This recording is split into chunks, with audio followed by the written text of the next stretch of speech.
Hey, hi Gautam. Welcome to our weekly podcast here at Spark Capital. As part of our weekly podcast, we've got Gautam Singh here with us. He's our lead economist at Spark. Gautam has come out with a very interesting note on the manufacturing sector in India. Gautam and his team have traveled over 1,000 kilometers, and they visited over 250 industrial clusters. In the process of writing this report. So welcome, Gautam, and why don't you take us through your journey of writing this report? Hey, thanks, Alex. So we started this journey from southern part of the clusters. So we started with Coimbatore. We went to Tirupur and Shri City down south. Then in the western part we covered MIDC, Maharashtra, Pune, Chakan, which is the automobile belt, and then we went to Gujarat for Vapi cluster, which is in chemicals, and the Morbi, which is the tiles hub. Then we went to up north, where we discovered some of the interesting takeaways from Saharanpur, from Shamli, from Noida Electronic City, and Panipat, which is the textile hub. So these are the major clusters which we covered during our trip. It was a 5-member team, and we were there on the road for 10 days, and we covered almost 1,000 kilometers around this trip. Wow, 1,000 kilometers, 5 members. So Gautam, tell me a bit about the history of this. I mean, this is the third edition of this report, right? Right. Years to the ground. So why don't you take me through the history of how you came about writing this, and what was the reason that you wrote this report in 2022, the next third edition? Right. So we started this theme in particular in 2016. That is the first time we wrote about manufacturing activities in the country. Then 2019.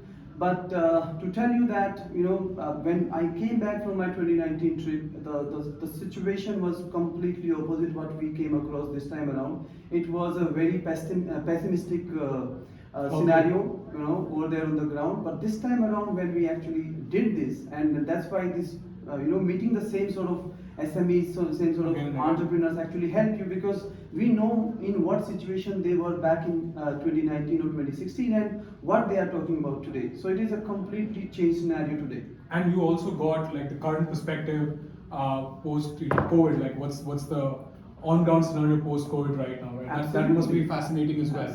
Absolutely. So what happens is, some of the findings are actually even a big surprise for me, though I've been doing it regularly.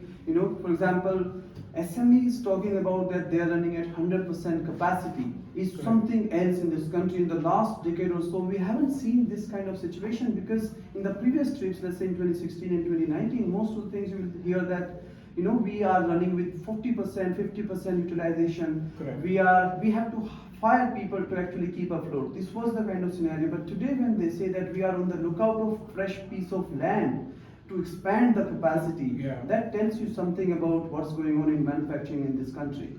And what's happening in UP? I've been hearing a lot of great noises coming out of UP.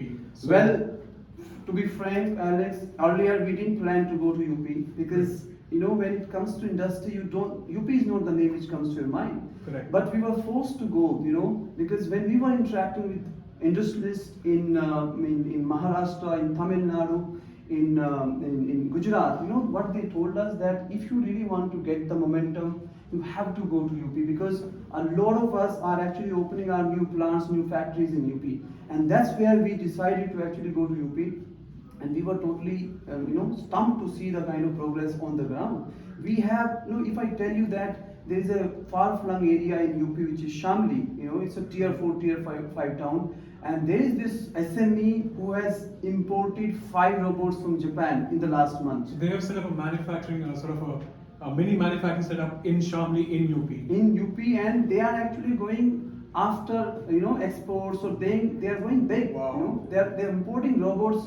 Tells you the story that the kind of thinking these manufacturers in UP have.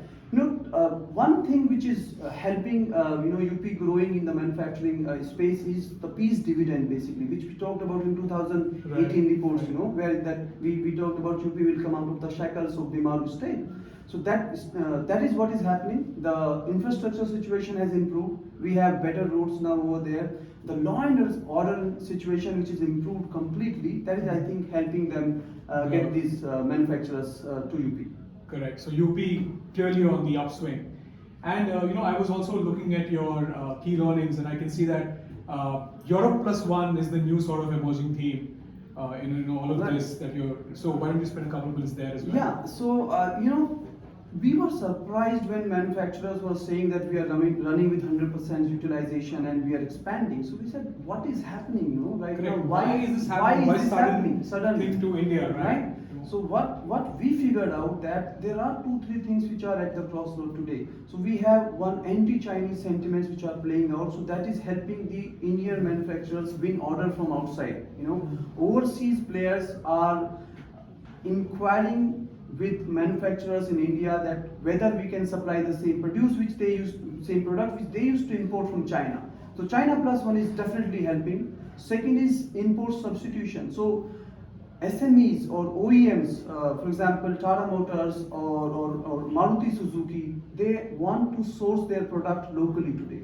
So that theme is actually helping Indian but, manufacturers. One constant concern has been the quality, of what you manufacture, right? So anything that you've heard that is kind of, allaying these fears and putting us out there with these global market leaders? Yeah. So another interesting change which is happening in the manufacturing landscape is a lot of these SMEs and manufacturing units are being run by the next generation. Oh. And their style of doing business is totally different than what their father used to do. Their father would, let's say, run to the bank to deposit the check. That was the Right. kind of. Now they have a professional running the plant, running the factory for them, and this has de-choked their bandwidth. So all they are doing is they are thinking about business development. So they are looking for opportunities which are coming their way, and they are cashing on. So one thing they realized that quality was not up to the standard. Correct. For that, they are importing those CNC machines which are there in Australia, in Europe, in China. Mhm. They're importing the same machines which are there in Germany, and they are getting them here in India. And if you go and visit any ports in the country today, you will see a lot of these machines are being imported, and they are actually heading various parts of the country. Clearly, Digital India is also sort of benefiting at the grassroots levels because the younger generation is taking up to the newer processes, I believe. Absolutely, I think this is a very important moment in the manufacturing state. Yeah. If I would say that this is the India is at the same juncture where we were in 1991. This Wow. will not be too much. Big statement to make from Gautam. Thank you, Gautam. I think that's been a very insightful sort of research into what's happening on the ground. Thank you, Gautam, for being here. Yeah, thank you. And thank you, everyone. This is the weekly podcast from Spark Capital. Please log into sparkcapital.in in case you want to hear more of these podcasts. Thank you. Thank you, everyone.